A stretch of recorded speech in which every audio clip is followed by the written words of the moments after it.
ನಮಸ್ತೆ ದಾವಣಗೆರೆ.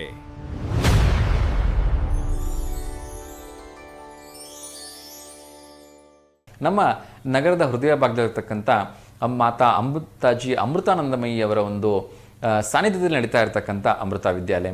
ಈ ಶಾಲೆಯಲ್ಲಿ ಹಲವಾರು ಸಾಂಸ್ಕೃತಿಕ ಒಂದು ಕಾರ್ಯಕ್ರಮಗಳು, ಸನಾತನ ಹಿಂದೂ ಸಂಸ್ಕೃತಿಗಳನ್ನು ಮುನ್ನಡೆಸ್ಕೊಂಡು ಹೋಗ್ತಕ್ಕಂಥ ಕಾರ್ಯಕ್ರಮಗಳು ನಡೀತಾ ಇದ್ದಾವೆ ಅಂತ ಹೇಳಿದ್ರೆ ತಪ್ಪಾಗಲಿಕ್ಕಿಲ್ಲ. ಅದರಲ್ಲಿ ವಿಶೇಷವಾಗಿ ಭಗವದ್ಗೀತೆಯನ್ನು ಹೇಳ್ಕೊಡ್ತಕ್ಕಂಥದ್ದು, ಊಟದಕ್ಕೆ ಮುಂಚೆನೇ ಹೇಳ್ತಕ್ಕಂಥದ್ದಾಗಿರ್ಬೋದು, ಸಂಜೆ ಮತ್ತು ಬೆಳಗಿನ ಹೊತ್ತಿನಲ್ಲಿ ಪೂಜೆ ಮಾಡ್ತಕ್ಕಂಥದ್ದು, ಗುರು ಹಿರಿಯರಿಗೆ ಏನು ಪೂಜೆಯನ್ನು ಹೇಗೆ ಮಾಡೋದು ಅಂತ ಹೇಳ್ಕೊಡ್ತಕ್ಕಂಥದ್ದು, ಗುರು ಹಿರಿಯರಿಗೆ ನಾವು ಹೇಗೆ ಗೌರವವನ್ನು ಸಲ್ಲಿಸಬೇಕು, ಹೀಗೆ ಹಲವಾರು ವಿಚಾರಗಳನ್ನು ಇಲ್ಲಿ ಹೇಳ್ಕೊಡ್ಲಾಗತ್ತೆ. ಸೊ ಇವತ್ತು ಶ್ರಾವಣ ಮಾಸದ ಮೊದಲನೇ ಒಂದು ಗುರುವಾರ. ಅಲ್ಲಿ ಪ್ರತಿ ವರ್ಷದಂತೆ ಈ ವರ್ಷವೂ ಕೂಡ ಗುರುಪೂರ್ಣಿಮಾ ಉತ್ಸವವನ್ನು ಹಮ್ಮಿಕೊಂಡಿದ್ದಾರೆ. ಈ ಒಂದು ಗುರುಪೂರ್ಣಿಮಾ ಉತ್ಸವದಲ್ಲಿ ಮುದ್ದಾದಗಿರ್ತಕ್ಕಂಥ ಮಕ್ಕಳು ಏನು ತರಹೇವಾರಿ ಬಟ್ಟೆಗಳನ್ನ ಹಾಕ್ಕೊಂಡು ತುಂಬ ಪ್ರೀತಿಯಿಂದ ತಮಗೆ ಜನ್ಮ ನೀಡಿರ್ತಕ್ಕಂಥ ತಂದೆ ತಾಯಿಯರಿಗಾಗಿರ್ಬೋದು ಅಥವಾ ಅಜ್ಜಂದ್ರಿಗಾಗಿರ್ಬೋದು ಅವರ ಕೈಯಿಂದನೇ ಪೂಜೆ ಮಾಡ್ತಕ್ಕಂಥದ್ದಿದೆಯಲ್ಲ. ಸೊ ಇದಕ್ಕೆ ಮಾತಾಜಿಯವರು ಒಂದು ಇನ್ಸ್ಟ್ರಕ್ಷನ್ಸ್ನ ಕೊಡ್ತಾ ಹೋಗ್ತಾರೆ. ಆ ಮಕ್ಕಳು ತುಂಬ ಪ್ರೀತಿಯಿಂದ, ತುಂಬ ಕುತೂಹಲದಿಂದ ಪಾದಪೂಜೆಯನ್ನು ಮಾಡೋದು, ಪಾದಗಳನ್ನು ಒರೆಸ್ತಕ್ಕಂಥದ್ದು, ಆ ಪಾದಗಳಿಗೆ ಹೂ ಇಡೋದು, ಅರಿಶಿನ ಕುಂಕುಮ ಹಚ್ಬಿಟ್ಟು ಅದು ಎಷ್ಟು ಮುದ್ದಾಗಿ ಆ ಮಕ್ಕಳು ಪೂಜೆ ಮಾಡ್ತಾರೆ ಅಂತ ಹೇಳಿದ್ರೆ ಬಹುಶಃ ತಂದೆ ತಾಯಿಯರಿಗೂ ಒಂದು ಕ್ಷಣಕಾಲ ಅನ್ನಿಸ್ಬಿಡಬೇಕು, ಸೊ ನಮ್ಮ ಮಕ್ಕಳಾಗಿದ್ದಕ್ಕೆ ಸಾರ್ಥಕ ಆಯ್ತು ಇವರು ಅಂಥೇಳಿ. ಸೊ ಬೇರೆ ಏನು ಮಾಡ್ತಾರೋ ಇಲ್ಲೋ ಗೊತ್ತಿಲ್ಲ, ಆ ಒಂದು ಪೂಜಾ ಸಂದರ್ಭಗಳಲ್ಲಿ ಆ ಮಕ್ಕಳ ಇರ್ತಕ್ಕಂಥ ಒಂದು ದೈವಿಕ ಭಾವನೆ ಇರುತ್ತಲ್ವ, ಅದು ನಿಜಕ್ಕೂ ಕೂಡ ನೋಡುಗರ ಒಂದು ಗಮನ ಸೆಳೆಯುತ್ತೆ ಅಂತ ಹೇಳಿದ್ರೆ ತಪ್ಪಾಗಲಿಕ್ಕಿಲ್ಲ. ಸೊ ನನಗಂತೂ ತುಂಬ ಖುಷಿ ಆಗುತ್ತೆ. ಇಲ್ಲಿ ಸಾಕಷ್ಟು ಸಾಂಸ್ಕೃತಿಕ ಚಟುವಟಿಕೆಗಳನ್ನ ಹೇಳ್ಕೊಡ್ತಾರೆ, ಸಾಂಸ್ಕೃತಿಕ ಕಾರ್ಯಕ್ರಮಗಳನ್ನ ಮಾಡಿಸ್ತಾರೆ. ಅದರಲ್ಲಿ 500ಕ್ಕಿಂತ ಹೆಚ್ಚು ಮಕ್ಕಳು ಇವತ್ತು ತಮ್ಮ ತಮ್ಮ ಪೋಷಕರ ಒಂದು ಪಾದಪೂಜೆಯನ್ನು ಮಾಡಿದ್ರು. ಸೊ ಮಾತಾಜಿ ಅವರ ಒಂದು ದಿವ್ಯ ಸಾನ್ನಿಧ್ಯವನ್ನು ವಹಿಸಿದರು. ಮಾತಾಜಿಯವರು ಅತ್ಯಂತ ಶಿಸ್ತಿನಿಂದ ಭಕ್ತಿಪೂರ್ಣಕವಾಗಿ ಕಾರ್ಯಕ್ರಮವನ್ನು ಎಲ್ಲರೂ ಒಂದು ಆರಾಧಿಸೋದು ಅಂತ ಹೇಳಿದ್ರೆ ತಪ್ಪಾಗಲಿಕ್ಕಿಲ್ಲ.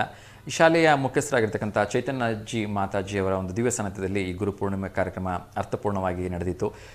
ಸೊ ಶಾಲೆಯ ಮುಖ್ಯ ಉಪಾಧ್ಯಾಯರಾಗಿರ್ತಕ್ಕಂಥ ಪ್ರತೀಕ್ ಅವರು, ಕುಮಾರಸ್ವಾಮಿ ಅವರು, ಸಾಕಷ್ಟು ಜನ ಇದರಲ್ಲಿ ಭಾಗವಹಿಸಿದರು. ಎಲ್ಲ ಶಿಕ್ಷಕರು ಕೂಡ ಈ ಒಂದು ಕಾರ್ಯಕ್ರಮದಲ್ಲಿ ಅತ್ಯಂತ ಪ್ರೀತಿಪೂರ್ವಕವಾಗಿ ಭಾಗವಹಿಸ್ತಾ ಮಕ್ಕಳಿಗೆ ಸಾಕಷ್ಟು ಉತ್ತೇಜನವನ್ನು ಕೊಡ್ತಾಯಿದ್ರು.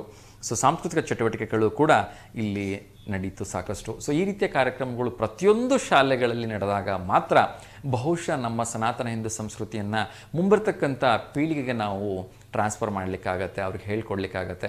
ಸೊ ಇಂಥ ಭಕ್ತಿಪೂರ್ವಕ, ವಿನಯವಂತಿಕೆಯ ಮತ್ತು ನಮ್ಮ ಶಿಷ್ಟಾಚಾರವನ್ನು, ಸಂಸ್ಕೃತಿಯನ್ನು ಹೇಳ್ಕೊಡ್ತಕ್ಕಂಥ ಕಾರ್ಯಕ್ರಮಗಳು ಎಲ್ಲ ಶಾಲೆಗಳಲ್ಲಿ ನಡೀಲಿ ಅಂತಕ್ಕಂಥದ್ದೇ ನಮ್ಮ ಒಂದು V1 ವಾಹಿನಿಯ ಆಶಯವಾಗಿದೆ.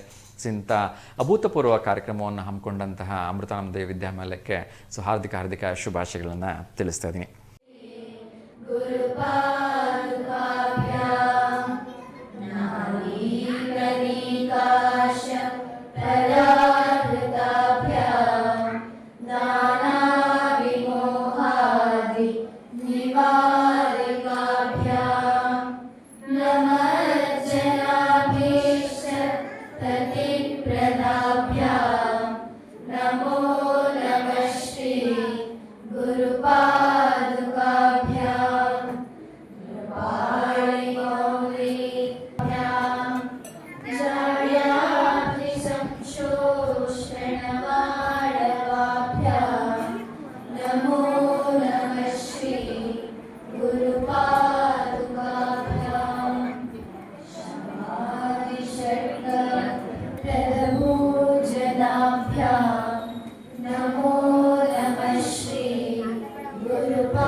Prada